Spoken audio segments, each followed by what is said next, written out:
तो आज हम सीधे ब्रोकरेज रिपोर्ट्स की दुनिया में उतर रहे हैं।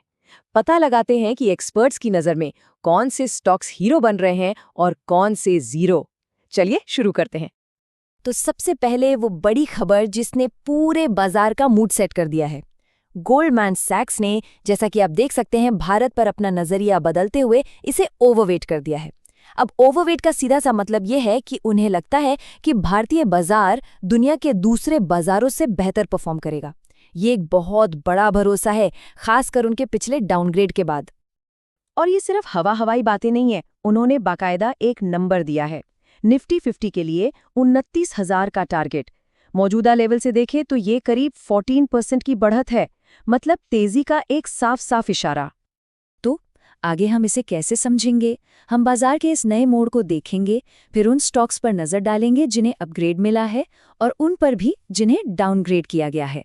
इसके बाद हम सेक्टर्स की लड़ाई देखेंगे और आखिर में सबसे जरूरी बातें जो हमें ध्यान रखनी है। चलिए तो पहले सेक्शन में आते हैं और सीधे उन कंपनियों की बात करते हैं जिन पर ब्रोकरेज फिदा हैं। देखते हैं एनालिस्ट्स के नए फेवरेट कौन हैं। यहाँ बात सिर्फ टारगेट प्राइस बढ़ाने की नहीं है।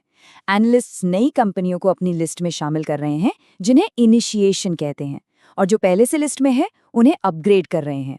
ये दिखाता है कि उन्हें इन कंपनियों के बिजनेस मॉडल में वाकई दम दिख रहा है, सिर्फ मार्केट के सेंटिमेंट की बात नहीं है। आप जरा इस लिस्ट पर नजर डालिए, ये काफी दिलचस्प है। इसमें defence, health care, green energy से लेकर ऑटो रिकवरी तक हर तरह के फ्लेवर हैं। ये दिखाता है कि भरोसा किसी एक सेक्टर पर नहीं बल्कि अलग अलग ग्रोथ वाली कहानियों पर है। एक उदाहरण से समझते हैं, जैसे कि भारत इलेक्ट्रॉनिक्स।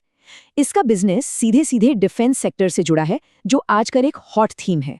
इसीलिए जियोजित फाइनेंशियल ने इसे बाय रेटिंग पर अपग्रेड किया है। कनेक्शन एकदम साफ है।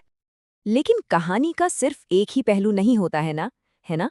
एक बैलेंस्ड व्यू के लिए हमें सिक्के का दूसरा पहलू भी देखना होगा। तो चलिए अब उन कंपनियों पर नजर डालते हैं जिनके लिए खतरे की घंटी बज रही है। इस लिस्ट से एक बात तो साफ हो जाती है कि भले ही मार्केट में तेजी का माहौल हो, हर स्टॉक पार्टी में शामिल नहीं है।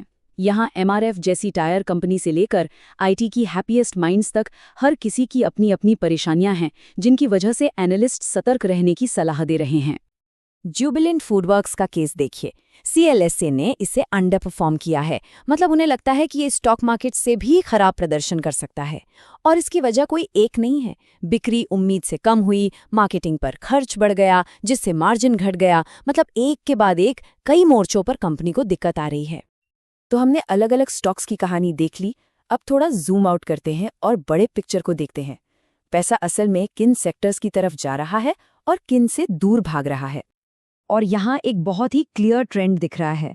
पैसा आईटी और फार्मा जैसे पुराने एक्सपोर्ट ड्रिवन सेक्टर्स से निकलकर फाइनेंशियल, डिफेंस और ऑटो जैसे डोमेस्टिक यानी घरेलू कहानियों में जा रहा है। मार्केट की भाषा में इसी को सेक्टर रोटेशन कहते हैं। और ये चार्ट ये पूरी कहानी को एक ही फ्रेम में बता देता है। देखिए, अपग्रेड सिर्फ 18% है, जबकि डाउनग्रेड 31%। इसका मतलब साफ है, ये वो बाजार नहीं है जहां आंख बंद करके तीर चलाया जाए और वो निशाने पर लग जाए। यहां बहुत सोच समझकर चुन चुन कर दांव लगाना होगा। और इसी को एक्सपर्ट्स कहते हैं स्टॉक पिकर का बाजार। इसका सीधा सा मतलब है कि अब पूरा बाजार ऊपर जाएगा। इस पर बेट लगाने से बेहतर है कि सही कंपनी, सही स्टॉक को चुना जाए। मतलब अब गंगा में हाथ धोने का टाइम नहीं है, बल्कि मोती चुनने का टाइम है। तो इतनी सारी बातें हो गईं। अब सवाल ये है कि इन सब का निचोड़ क्या है? क्या है वो 3 बड़ी बातें जो हमें ध्यान में रखनी चाहिए? चलिए देखते हैं। तो ये हैं 3 बड़े ट्रेंड्स। पहला, सेक्टर रोटेशन अभी भी चल रहा है, तो इस बदलाव पर नजर रखें। दूसरा, वैल्यूएशन अब थोड़े बेहतर हो रहे हैं, जो अच्छी बात है। और तीसरा और सबसे जरूरी, क्वालिटी पर फोकस करें। ऐसी कंपनियां चुनें जिनका बिजनेस मजबूत हो। तो आखिर में ये एक बड़ा सवाल हमारे सामने है कि इस जैसे चुनिंदा बाजार में अगला विनर स्टॉक कैसे ढूंढा जाए। यही तो असली चुनौती है। अगर आप बाजार को समझने वाले ऐसे ही और एनालिसिस देखना चाहते हैं तो हमें सब्सक्राइब करना न भूलें।